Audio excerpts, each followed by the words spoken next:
Hello viewers, welcome to the Civilgram. Today we are discussing lecture 4 Design Steps of Bolted Connection in Steel Structure as per code IS 800 2007. So आज हम लोग codes के बारे में discuss करेंगे कि क्या स्टेप्स हैं डिज़ाइन करने के लिए बोल्टेड कनेक्शन के लिए। ये आपका कोड का नाम है जो हम स्टील स्ट्रक्चर में यूज़ करते हैं। उस कोड का नाम है आपका इंडियन स्टैंडर्ड जनरल कंस्ट्रक्शन इन स्टील कोड। ये कोड आपसे किसी भी कॉम्पिटिटिव एग्जाम में इसका नाम पूछा जा सकता है। IS general construction in steel cored और प्रैक्टिस, ये आपका थर्ड रिवीजन है IS 800 2007।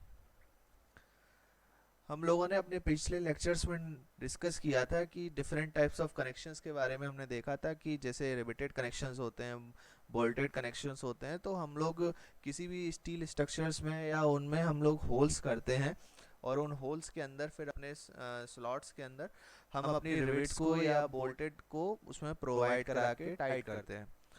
तो उन्हीं बोल्ट्स के लिए IS कोड ने कुछ नॉर्म्स कहा है कि जैसे जो होल है वो होल आपका कितना बड़ा होना चाहिए। बोल्ट जैसे आपका अगर 10 mm का बोल्ट है तो आप कितने mm का होल करेंगे उस स्ट्रक्चर के अंदर, या जैसे प्लेट है या हमने रोल सेक्शंस पढ़े थे डिफरेंट टाइप के TLC पाइप, जितने भी हमने रोड सेक्शन हमने पिछले लेक्चर्स में डिस्कस किए थे अपने। तो हम उसी के लिए हम स्टैंडर्ड क्लियरेंस की बात देखेंगे कि IS कोड ने नॉमिनल साइज क्या कहा है। तो जैसा कि हम लोग ये IS कोड्स के ही स्क्रीनशॉट्स हैं कि आप अगर IS 800 2007 में देखेंगे तो टेबल नंबर 19 में आपको clearance for the fasteners holes के बारे में आपको सारी चीज़ें दे रखी होंगी। तो क्लॉज नंबर 10.2.1 में ये टेबल में आपको डिफरेंट टाइप्स ऑफ बोल्ट्स के बारे में दे रखा है कि उनका nominal size of the diameter कितना है में। और आपको यहाँ पर दे रखा है कि आपको कितना साइज ऑफ होल प्रोवाइड कराना है। तो साइज ऑफ होल जो होता है आपका nominal diameter of the fastener plus clearance होता है। तो ये आप यहाँ से देख सकते हैं। अब आप अगर नॉमिनल साइज की बात करें तो यहाँ पर आपके डिफरेंट टाइप्स ऑफ बोल्ट्स के डायमीटर दे रखे हैं। जैसे अगर बात करें तो अगर आपका बोल्ट 12 से 14 के बीच में है तो आप स्टैंडर्ड क्लियरेंस जो होगी वो आप प्रोवाइड कराएंगे स्लॉट में 1 यानी कि अगर आपका 12 का बोल्ट है तो आप 13 आप उसको डाया ऑफ द होल लिया जाएगा, आपका साइज ऑफ द होल लिया जाएगा। अगर आपका 16 से 22 है, अगर आपका 16 से 22 बोल्ट है डायमीटर का, और तब आप उस केस में 2 का आप क्लियरेंस लेंगे। अगर आपका 24 का बोल्ट है, 22 से ज़्यादा है, 24 तक है, तो आप 2 क्लियरेंस लेंगे। और अगर आपका 24 से ज़्यादा का बोल्ट है, जैसे अगर आपका 26 का बोल्ट है या 25 का बोल्ट है, तो आप 3 क्लियरेंस लेंगे। आप इस क्लियरेंस को इस डायमीटर ऑफ होल इसमें बोल्ट में जोड़ के उसको आप साइज ऑफ द होल निकाल सकते हैं। सेम इसी तरीके से ओवरऑल साइज वगैरह है। तो हम लोग जब कनेक्शंस करते हैं तो मेनली हम केवल यहाँ तक ही कन्फाइंड रहते हैं कि स्टैंडर्ड क्लियरेंस हम लोग क्या लेनी है हमको डिज़ाइन में। ये भी आपकी यूज़ होती है, जैसे आपका क्लियरेंस है लेंथ ऑफ द स्लॉट। जब हम लोग वेल्डिंग की बात करते हैं तो वेल्डिंग में हम लोग स्लॉट्स टाइप वेल्डिंग होती है एक हमारी, उसमें हम लोग स्लॉट के बारे में बात करते हैं। बोल्टेड के बारे में भी हम लोग बोल्टेड में भी हम लोग स्लॉट्स प्रोवाइड कराते हैं, हम उसमें भी देखते हैं। तो आप इसमें देख सकते हैं कि जैसे लॉन्ग शॉट स्लॉट होता है, साइज कम है या डीप करना है, तो ये आपको टू, अगर लॉन्ग स्लॉट है तो आपको हर केस में 2.5 टाइम्स ऑफ डीप प्रोवाइड करनी है अपने बोल्ट्स के लिए। और सेम ऐसे ही यहाँ पर आप शॉर्ट स्लॉट है तो आप 4 से लेके 10 तक आप प्रोवाइड कराएंगे। ओवरऑल क्लियरेंस जो है डिफरेंट डायमीटर्स का जैसे स्टैंडर्ड है, ऐसी ओवरऑल क्लियरेंस आपका 3 से 8 के बीच में यहाँ पर आपका वेरी करेगा। अब हम लोग डिज़ाइन के बारे में बात करते हैं कि जब हम लोग किसी भी स्ट्रक्चर को डिज़ाइन करते हैं तो हम लोग देखते हैं कि हम किस चीज़ में उस स्ट्रक्चर को फेलियर से बचा सकते हैं। तो जैसे हम लोग आरसीसी में बात करते थे, तो आरसीसी में हम लोग जो स्ट्रक्चर पर लोड आ रहा है हम उस लोड को केवल बेंडिंग मोमेंट के लिए डिज़ाइन करते थे और शियर फोर्स के लिए। सेम यहाँ पर भी बोल्टेड कनेक्शन में स्टील स्ट्रक्चर्स में हम लोग डिज़ाइन करेंगे। तो बोल्ट में जब हम डिज़ाइन करेंगे तो हमको एक कॉमन सी चीज़ पता है कि जो भी स्ट्रक्चर पे एक्सटर्नल लोड आ रहा है वो उस स्ट्रक्चर की स्ट्रेंथ से कम होना चाहिए, तभी आपका जो मटेरियल है वो आपका सेफ होगा। तो ये आपकी 10.3.2 आईएस कोड का क्लॉज है। वो कहता है कि a bolt is subjected to a factor shear force BSV shall satisfy the condition. अगर बोल्ट के ऊपर अगर आपका फैक्टर शियर फोर्स बीएसबी आ रहा है तो वो आपका बीएसबी जो होना चाहिए वो बीएसबी बराबर बी डी बी यू के होना चाहिए। ये बीएसबी तो आपका फैक्टर शियर फोर्स हो गया, और बीडीबी आपका design strength of the bolt होगी। जैसा मैंने कहा था कि आपके बोल्ट या स्ट्रक्चर के ऊपर जो भी लोड आ रहा है वो उसकी स्ट्रेंथ के बराबर या कम होना चाहिए।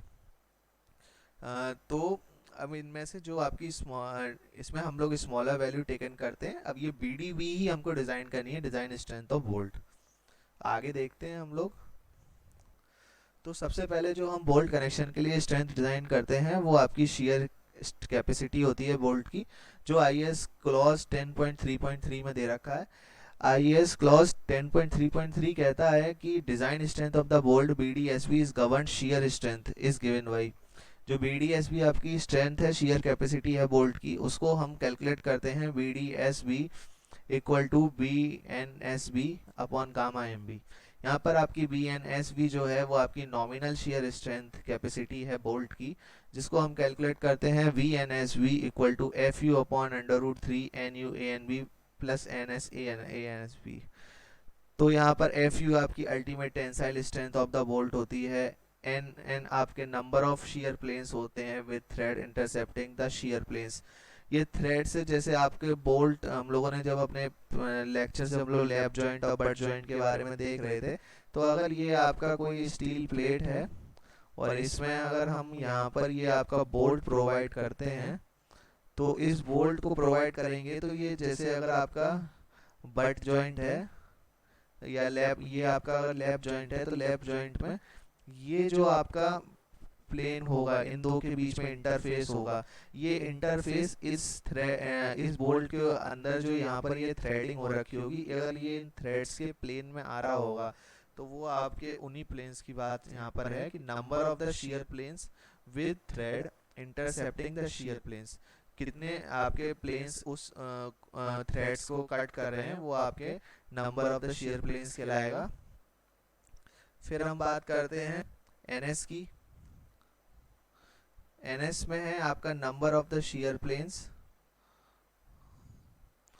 इसमें आपका number of the shear planes है, और आपका without threads intercepting the shear planes, कितने प्लेन्स आपके ऐसे हैं जो आपके थ्रेड्स के बिना उस प्लेन्स में आ रहे हैं।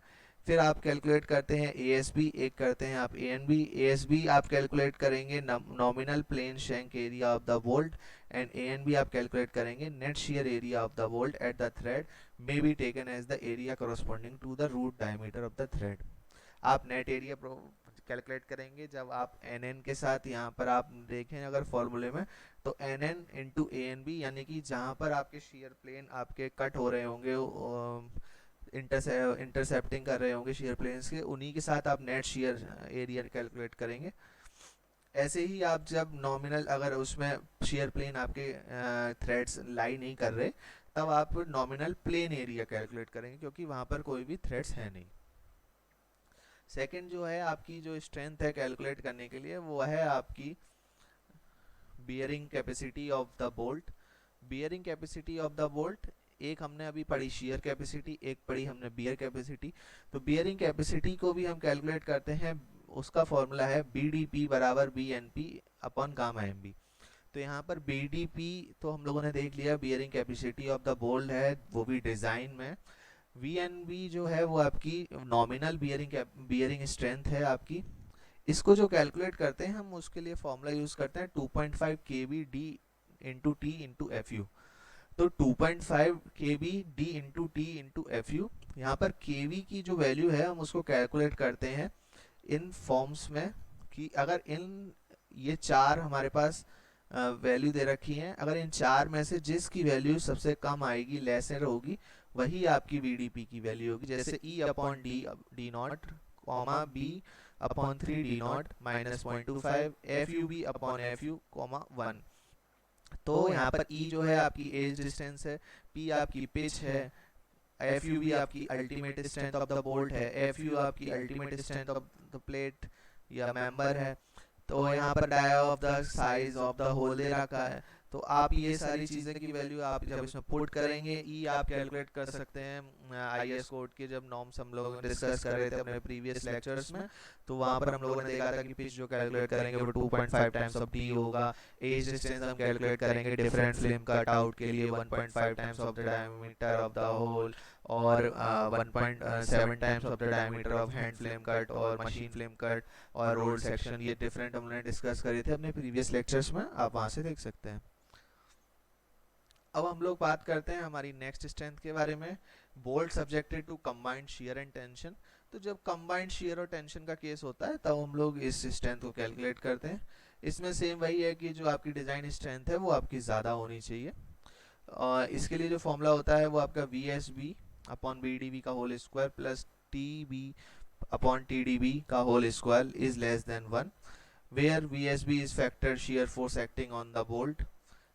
आपका बी डी बी जो है वो आपका डिज़ाइन शियर कैपेसिटी है, टी बी जो है आपका factor tensile force acting on the bolt है, और टी डी बी आपका टेंशन कैपेसिटी है।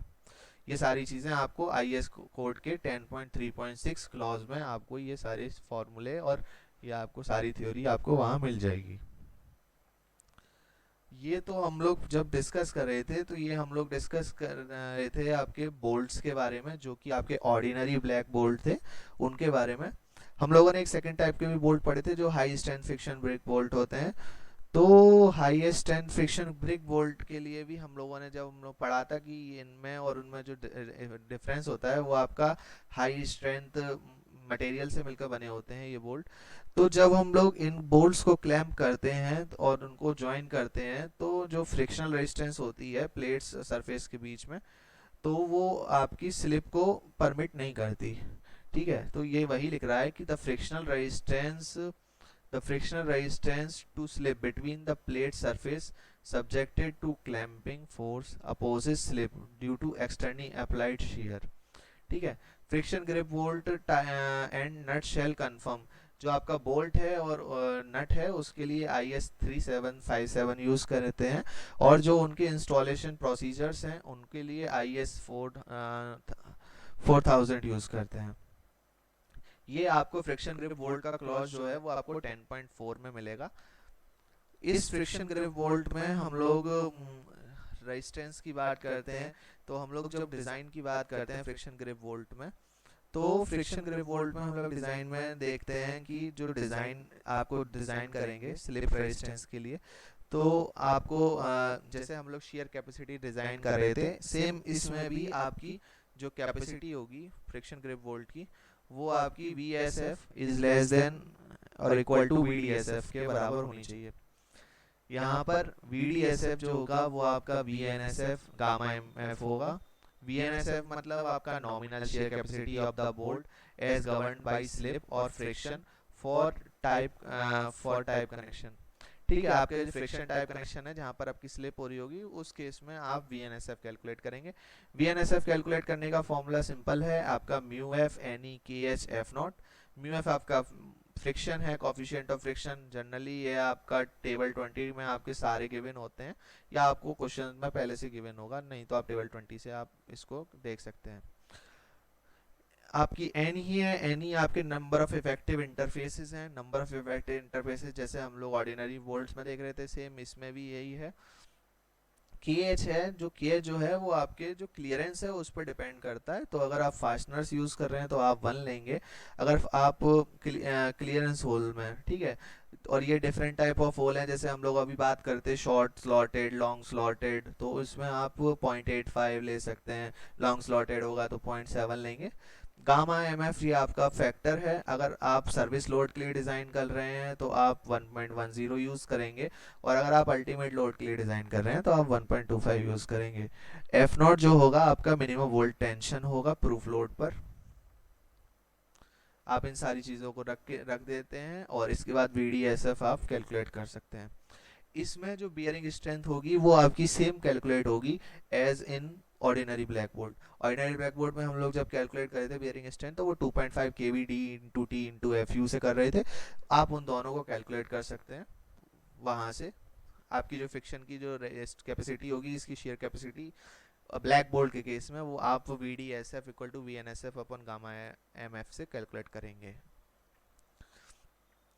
जब आप लोगों ने ये सब कैलकुलेट कर लिया तो आप लोग इनमें से जो भी आपकी लेसर वैल्यू होगी वो आप इनमें चूज कर सकते हैं, वही आपकी कैपेसिटी होगी। क्योंकि जिस लोड पर आपकी मटेरियल फेल हो रहा है मिनिमम लोड पर, वही आपकी कैपेसिटी होगी उसकी।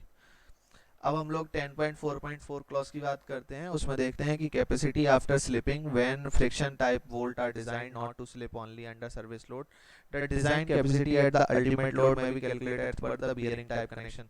अगर आपका स्लिप रेजिस्टेंस का नहीं कहा गया है तो आप बोल्ट्स को बियरिंग टाइप कनेक्शंस के लिए ही डिजाइन करेंगे, calculated as per bearing type connections. ठीक है, बियरिंग टाइप कनेक्शंस में आपका वही है, आपके 10.3.2 क्लॉज, 10.3.2 और 10.3.3, ये दोनों क्लॉज आपके ऑर्डिनरी वोल्ट्स के हैं। आप उसी तरीके से डिज़ाइन करेंगे जैसा मैंने अभी कहा था। That's all for today. If you have any query, write in the comment section. If you like the lecture, please like, share, comment and subscribe the channel. Thank you.